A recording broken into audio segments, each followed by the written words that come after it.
مرحب يا رمضان ويا مرحبا بك يا رمضان مرحب يا رمضان ويا مرحبا بك يا رمضان السلام عليكم ورحمة الله وبركاته. دمان با صحابتي qaaliga ee ku xidhan NM Beauty soo dhawaada. haddaad nagu cusub tahay fadlan subscribe noo saar. haddaad hore noola joogtay soo dhawow. mar walba waan kusoo dhaweynaynaa asxaabteeda hore iyo kuwa dambaba.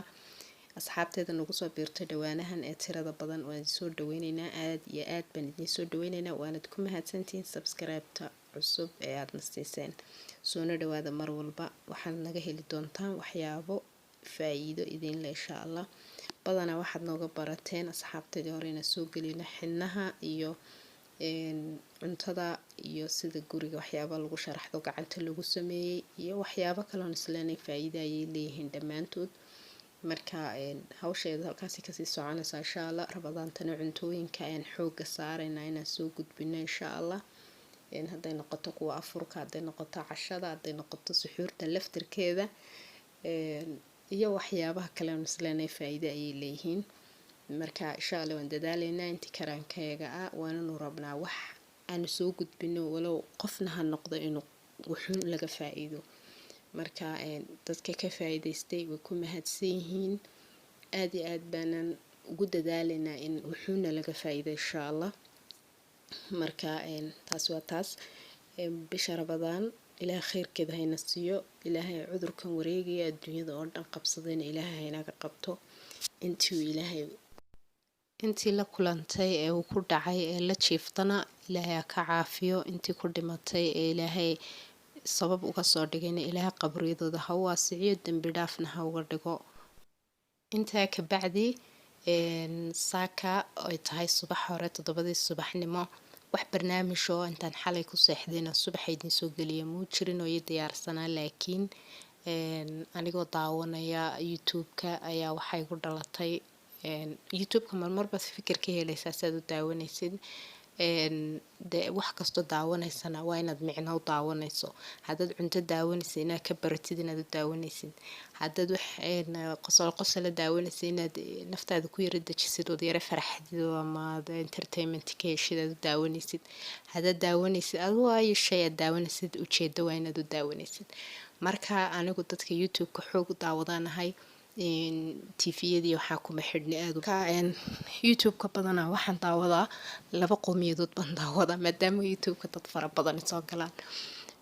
Soomaalidana waan daawadaa, Carabtana waan daawadaa. aan daawaday laakiin barnaamijyaan ka daawadaa.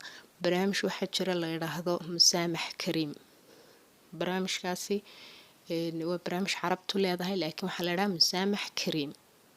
Musaamax Kariim waxa weeyaan barnaamij weyn oo waqti dheer jiray. waxaan u maleynayaa dhammaantiin haddaydaan wada garanayn qayb idin ka mid inay garanayso barnaamijka. haddaba barnaamijka maxaan ka faa'iiday? barnaamijka waxaan ka faa'iiday anigu waxyaabo fara badan. maadaama xagga hore hadalkayga kusoo sheegay waxaad daawanaysid waa inaad ujeedo u daawataa. barnaamijka waxaan u daawadaa inaan ka barto sida wax loo saamaxo. in haddii dhibaato kasta dhacdo aad wax saamaxi karaysid. waxaan ka bartay barnaamijka oo aan aad iyo aad niyadeyda u taabta. waxaan ku arkaa dad laga dilay oo wax saamaxaya.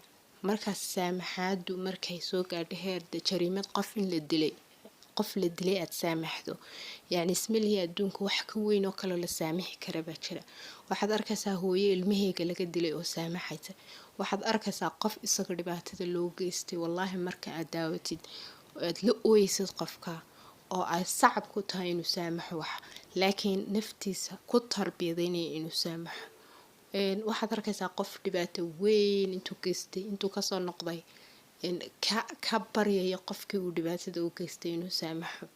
marka maadaama aynu ku jirno bil Ramadaan oo aynu ku jirno waqtigii in ilaahayna saamaxay. bisha Ramadaan waa waqtiyada ilaahay cadaabaha inaga xoreeyay ka mid tahay oo ay tahay bil qof kastaaba ilaahay ka rajeynaya inuu ilaahay saamaxo. inuu ilaahay saamaxo oo uu maxay hayday dambiyadiisa dhaafo. ayaa barnaamijkaasi saan u daawanay way taabtay. marka waxaan jeclaaday inaan idinku baraarujiyo ana yaraato wax yarna ha noqoto inaa wax wanaagsan dadkaaga xasuusid aad bay u fiican tahay. marka saamaxa inaynu ogaano khaasatan bisha rabadaan oo keliya ma aha in mar walba inaad wax saamaxdid aad baratid. barnaamijkaasa markaan daawaday qalbigayga taabtay, waxaanan jeclaaday inaan idinla hadlo oo idhaahdo qof kasta oo qof caloosha wax ugu haya ama niyadda wax ugu haya ama jeclaysanaya inuu ka aargoosto inuu iska saamaxaa inay uga muhiimsan tahay. marka taasi waa taa. intaa kadib inaynu iska wacyigelino xanuunkan adduunyada ku baahay ee meel walba gaadhay, iminkana wadamadii soomaalida soo gaadhay.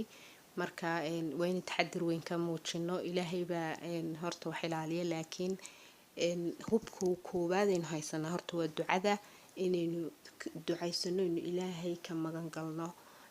talabaad aynu haysanaana waxa weeyaan inaynu maqalno talooyinka dhakhtaradu bixinayaan iyo siyaabaha loogu hortagi karayo ee la mooday xalka.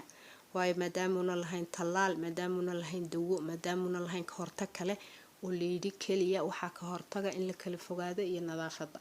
labadaana inaynu iskaga dadaalno intii karaankeena, maadaama wadankeenu meelaha qaar in lagu kala fogaadaba aanay waqtigu saamixi karin, haddana intii awoodeena inaynu sameyno. midda kale waxaan halkan kala hadlayaa hooyooyinka. dadka waaweyn dee taladii way qaadanayaan, ducadii way garanayaan ama way ducaysanayaan, kaan garanayna wuu baranayaa. ubadka yaryaraaba ayagu u baahan taxadir gaara, waxay u baahan yihiin in la baro ducooyinka oo la xafidsiiyo, ducooyinka laga akhristo. waxaa kale u baahan yihiin in sidii hore u noolaayeen wax laga bedelo oo la yidhaahdo xanuun baa wadankii kusoo kordhay, ciyaartii badnayd laga celiyay, banaanka ku ciyaarayeen. haddii wadamada soomaalida joogaan caruur way isla ciyaaraan, guriga way ka baxaan. in maxay hayday ilmihii inuu faraxalkiisa iyo nadaafadiisa badiyo, taa hooyadunbaa sameyn karaysa oo ku wacyigelin karaysa iyo aabihii, siiba hooyadiiba caruurtii tarbiyadeynayso gacanta ku haysa. taasi waxaan hooyooyinka u leeyahay inay iyagu iska saaraan taxadir fara badan ubadka, iyagoo hooyada marka horeba taxadir fara badan ubadkeeda ka saaran yahay. haddana tanoo kale markay timaado waa inay il dheeraada u lahaato. ilmihii markuu suuliga kasoo baxay inuu faraxashay, markuu dibadii kasoo galay inuu faraxashay, intuuna waxba cunin inuu faraxashay, waxaasoo dhan. marka ilaahay baa wax ilaaliya, taasina waa mas-uuliyad kaa saaran wadankaaga, ilmahaaga, qoyskaaga iyo noloshaadaba. marka intaa arrin waa isku wacyigelinaynay, waa iska wacyigelin caadi oo laga wada dharaagsan yahay, haddana wixii lasoo celceliya wuxuunbaa laga faa'iidaa. marka waan idin salaamayaa. hadalkaygan inta dhageysan doonta